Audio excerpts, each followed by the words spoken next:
പണി തുടങ്ങി. ഇതേത് സുന്ദരിയാണാവോ?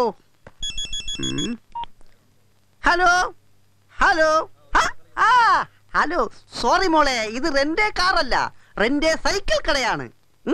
ഇവിടെ കാറുകൾ വാടകയ്ക്ക് കിട്ടില്ല. പകരം സ്ത്രീകൾ ഉപയോഗിക്കുന്ന ലേഡി ബേർഡ് സൈക്കിളുകൾ മാത്രമേ കിട്ടൂ.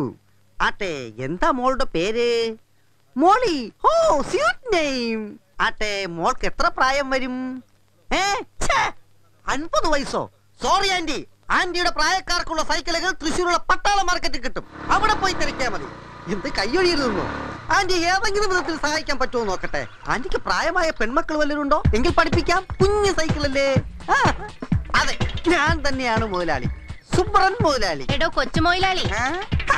പിന്നെ വിളിക്കാം റേഞ്ച് ഇല്ല. നീ എന്താ ഇപ്പൊ പറഞ്ഞത്? ഞാനോ? കുരിയപ്പങ്ങളോട് ഒന്നും പറഞ്ഞില്ലല്ലോ. എന്നോടല്ല, ഈ ഫോണിലൂടെ പറയുന്നതൊക്കെ ഞാൻ കേട്ടു.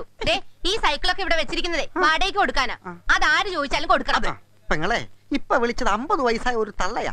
ഈ സൈക്കിളെ കൂടെ വെച്ചിരിക്കുന്നതേ പെങ്ങളെ പോലെ സുന്ദരികളായ തരുണിമണികൾക്ക് ചവിട്ടാനാ, അല്ലാതെ മൂത്ത് നിറച്ചൊരുമാതിരി എരണം കെട്ട തള്ളമാർക്ക് ചവിട്ടാനുള്ളതല്ല. എന്താ പെങ്ങളെ? ഇവിടെ അന്തസ്സായിട്ട് സൈക്കിൾ കട നടത്തിക്കൊണ്ട് പോന്നവളാ ഞാൻ. ഇവിടെ ഉണ്ടായിരുന്ന 10 സൈക്കിളുകൾ ബാക്കി വാടകയ്ക്ക് കൊടുത്തു. എന്നിട്ട്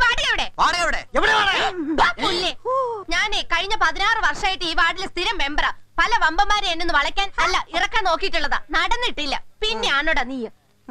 നിനക്ക് എന്റെ പേര് നന്നായിട്ട് അറിയാലോ. അത്ര നന്നായിട്ട് അറിയില്ല, എങ്കിലും അറിയാം. കുരുവിപ്പെങ്ങൾ അല്ല, കുരുവി ഭാരതി. ഭാരതി കുരുവിയായത് എങ്ങനെയാണെന്ന് നിങ്ങൾക്കറിയാമോ? നാട്ടുകാർക്ക് വേണ്ടിയാണ് ഞാൻ ജീവിക്കുന്നത്, അല്ലാതെ ഞാനൊരു കമ്മ്യൂണിസ്റ്റും അല്ല കോൺഗ്രസും അല്ല. സ്വതന്ത്ര. എന്റെ ചിഹ്നം കുരുവിയാ, കുരുവി. നിങ്ങൾക്കറിയാമോ? എനിക്കറിയാം. പെങ്ങൾ ഇമോഷൻ ആവാതെ ഈ തണുത്ത വെള്ളം കുടിക്ക്. നിനക്ക് ചൂടുള്ളത് ഞാൻ പിന്നെ തരാം. ഒരു ദുരന്തം ഒഴിവാക്കി. നിനക്ക് കൊച്ചുപിള്ളേരോട് സൈക്കിളിന്റെ കാശ് ചോദിക്കാൻ വലിയ മടിയല്ലേ? അതെ പെങ്ങളെ. നാളെ നേരം വെളുക്കുമ്പോ എന്റെ മുഴുവൻ സൈക്കിളുകളും അതിന്റെ കാശ് ഇവിടെ കിട്ടിയിരിക്കണം. മനസ്സിലായോടാ കഴുതേ?